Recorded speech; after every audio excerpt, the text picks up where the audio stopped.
Have you been following a big goal or dream for yourself?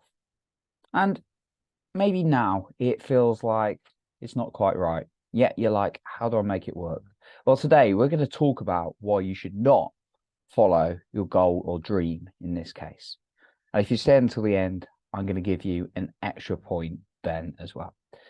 Now, this came from a big realization of my life, and actually quite a few like little realizations, but this is a big one.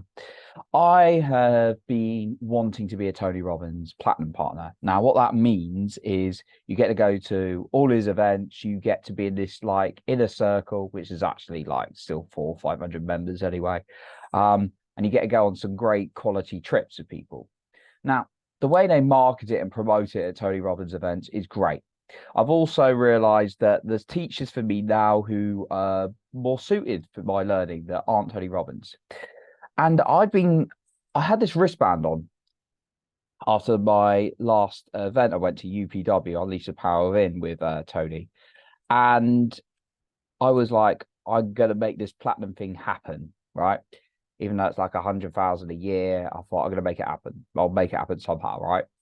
And I started realizing that was just because it was good marketing and it was more of an ego thing. It was more of a like, I'm going to look great if I was a platinum partner, but also like it looked cool, like having the community and everything. And yeah, right. Maybe if the opportunity presented itself and it feels good in future, I would do it.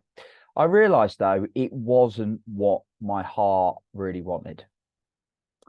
So I cut the wristband off and said, I don't want this anymore. And that's the thing. We're sometimes so set on something and we forget why we want it. And sometimes why we want it is logically it makes sense or it will make me look good, right? For me, I've decided to start following stuff that's more in alignment with my heart that I really want. Because, we're blessed to have this life. Why not actually listen to yourself and go for what you want? We have like so many things like we can get programmed into us to make us believe we want. Yeah, we've really got to listen to us and see what feels right. And the way I always do it is actually feel into my body. How does it feel about something? Or even other people, you can use this to situations. How's it helping you perhaps by being stuck on a certain goal and you're like, actually, this doesn't serve me. Now, I want to be really clear. Don't give up on it because of fear that you're not going to do it, fear of rejection, fear of failure. No, that's different. It's if something is not in alignment with you, and you'll be able to tell if you listen to yourself, you'll be able to tell the difference. So here is a simple process I think that has really enabled me to add more clarity. And it's this. First of all, write out your goals, write out a few of your main goals, like in multiple areas. Maybe it's your health, wealth, relationships, whatever it is, right? Write out what are your goals, really specific. What do you want? Like imagine there's no limit. What do you want? As long as it's physically possible, obviously. And then next to them, I find it's useful about why, and then really get a deep emotional connection. Make sure you can find that deep emotional connection as the second one. And then the third one is really sit and feel into it. Like does it feel right for me? Does that goal feel right? Does the vision, does it feel really in alignment with who I am?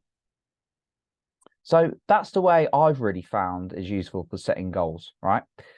And rather than just something I should logically be doing. And this is going to be a really short episode because I just want to make this really to the point today. Now, here's an extra point you can really ask yourself. If there were no limits on like money, time and things like that, what would you be doing? What would you be doing ideally? Like your passion, what would you be doing?